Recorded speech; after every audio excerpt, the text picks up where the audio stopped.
মাত্র 500 টাকা খরচ করে আমার রান্নাঘরের এই কর্নারটাকে একদম রাজকীয় বানিয়ে ফেললাম। এত কম টাকা খরচ করে আমার রান্নাঘরের এই কর্নারটাকে এত সুন্দর করে সাজাবো আমি তো ভাবতেই পারিনি। আপনাদের সাথে শেয়ার করি আমার রান্নাঘরে এই কর্নারটাকে আমি কিভাবে সাজালাম। খুব দামি দামি জিনিস কিনে নিয়ে অল্প টাকারই জিনিস কিনেছি, কিন্তু এগুলো আমার কাছে অনেক শখের জিনিস ছিল।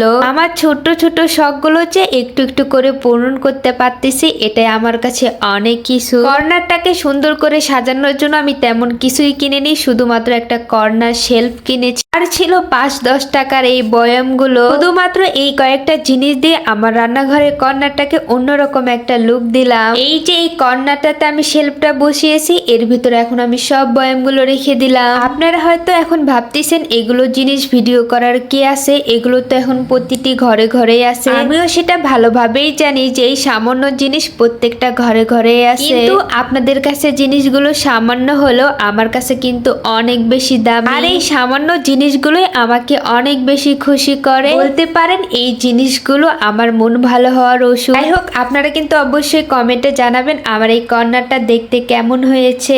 আল্লাহ হাফেজ।